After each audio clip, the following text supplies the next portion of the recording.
성경 이야기 할머니 창세기 노아의 방주.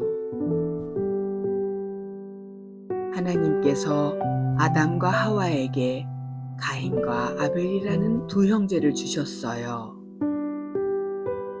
그러나 큰아들 가인은 질투로 동생을 해치고 말았지요. 이 일을 시작으로 사람들은 점점 나쁜 일을 많이 하게 되었답니다. 서로 싸우고 거짓말하고 훔치고 하나님을 잊어버렸어요. 하지만 그 중에 단 한 사람, 노아는 하나님을 사랑하며 착하게 살았죠. 어느 날 하나님께서 노아에게 말씀하셨어요. 노아야, 사람들의 죄가 너무 커졌구나. 내가 큰 홍수를 보내어 세상을 새롭게 할 것이다. 하지만 너와 내 가족은 구해줄게. 아주 큰 배를 만들어라. 그리고 동물들을 함께 태울 준비를 하여라. 노아는 하나님이 시키신 대로 배를 만들기 시작했어요. 도끼로 나무를 베고 커다란 나무 판자를 만들었지요. 그리고 가족들과 함께 못을 박으며 배를 만들었어요. 쿵, 쿵, 탕, 탕. 배는 점점 커졌지요. 친구들, 이 배는 몇 층으로 되어 있을까요? 무려 3층짜리 배였어요. 창도 있고요. 또한 동물들이 쉴 방도 있었지요. 산 꼭대기에서 배를 만드는 노아를 보고 마을 사람들은 비웃었어요. 하지만 노아는 신경 쓰지 않고 하나님을 믿고 열심히 배를 만들었답니다.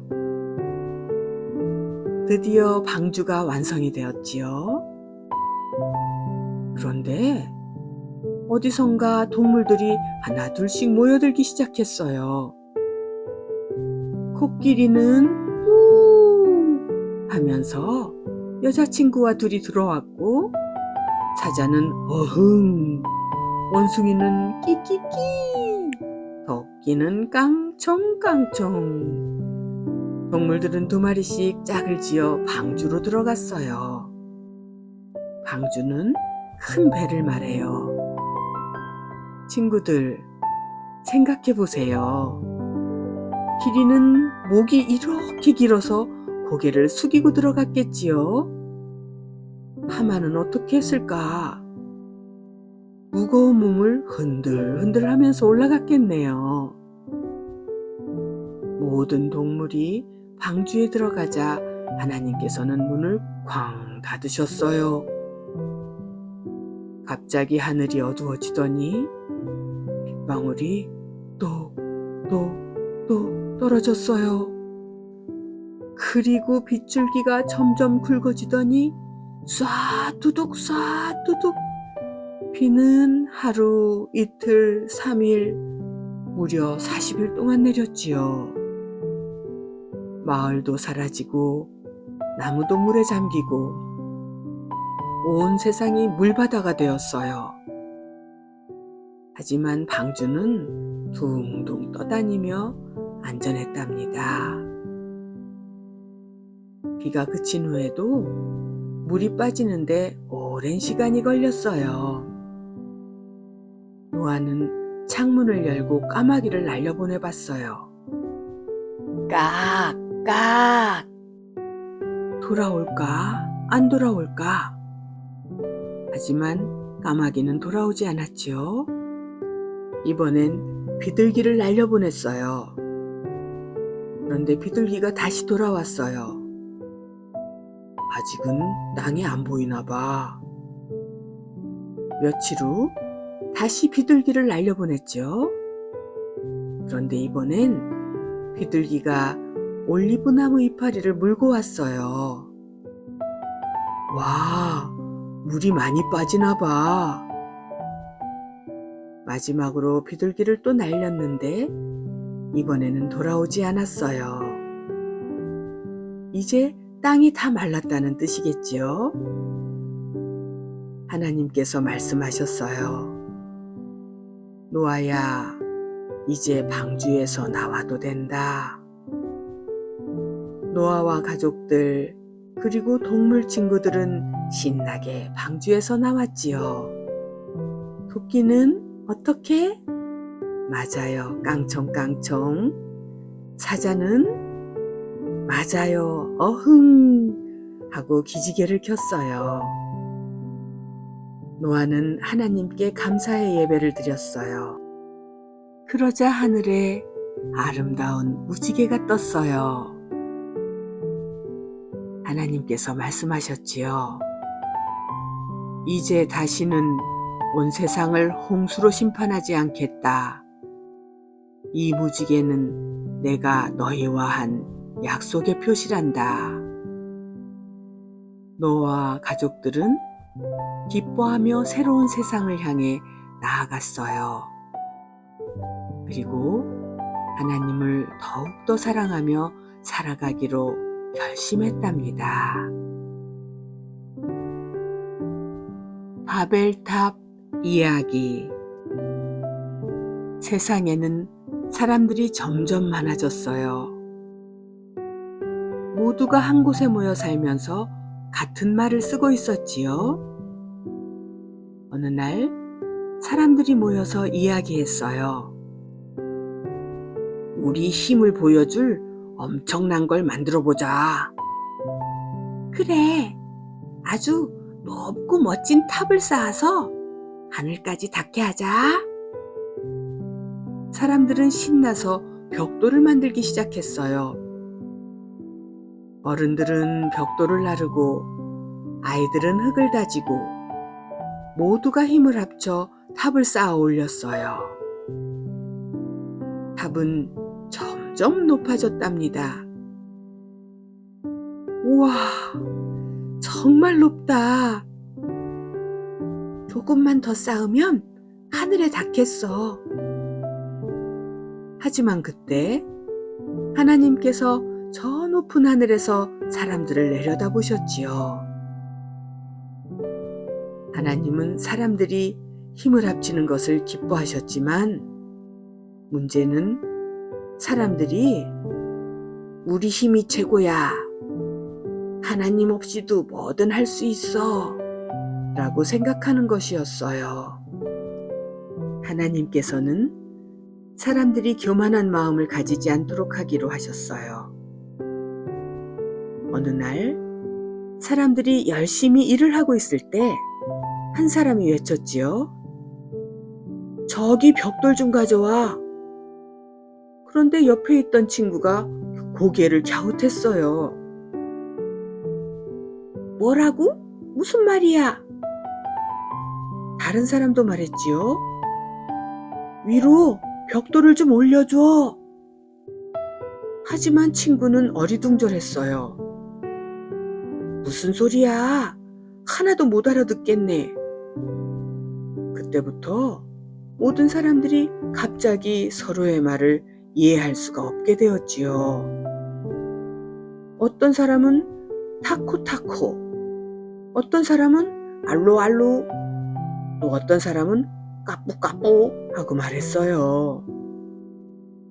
사람들은 서로 말을 못 알아듣고 혼란에 빠졌지요. 아니, 벽돌을 달라고 했는데 왜 삽을 줘? 뭐라고? 내 이름이 뭐냐고? 그렇게 사람들이 서로 의사소통을 못하게 되자 결국 함께 일할 수가 없게 되었답니다. 어쩔 수 없이 사람들은 같은 말을 하는 사람끼리 흩어지기 시작했어요. 난 이곳으로 떠나야겠어. 아, 저쪽으로 가야겠다. 우리는 남쪽으로 가자. 우리끼리는 말이 통하니까. 그렇게 사람들이 각자 다른 곳으로 떠나면서 더 이상 탑을 쌓을 수가 없었답니다. 그 이후로 사람들은 여러 나라로 흩어지며 각기 다른 언어를 쓰게 되었어요. 그 탑은 바벨탑이라고 불리게 되었지요. 바벨은 혼란이란 뜻이에요. 친구들, 우리도 교만해지지 말고 하나님을 잊으면 안 돼요. 아브라함의 부르심. 갈대아 우르라는 마을에 아브람이라는 사람이 살았어요. 아브람은 양도 많고 소도 많고 종들도 많았지요. 그리고 아내 사레와 함께 행복하게 살고 있었답니다. 그런데 어느 날 하나님께 아브라함에게 말씀하셨어요. 아브람아, 너는 너의 고향을 떠나 내가 보여줄 땅으로 가거라. 내가 너를 큰 민족이 되게 하고 너에게 복을 내리겠다. 아브람은 깜짝 놀랐지만 하나님께 순종했어요.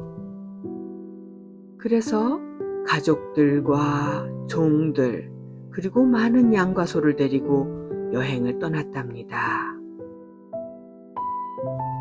친구들, 옛날에는 자동차나 비행기가 있었을까요?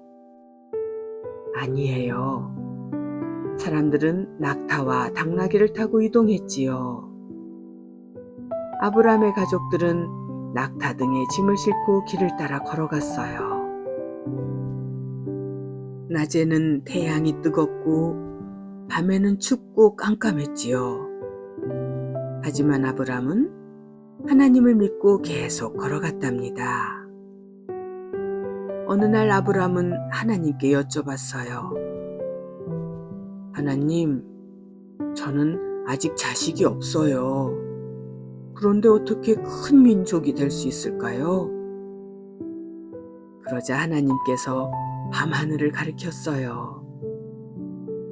아브람아, 하늘을 보아라.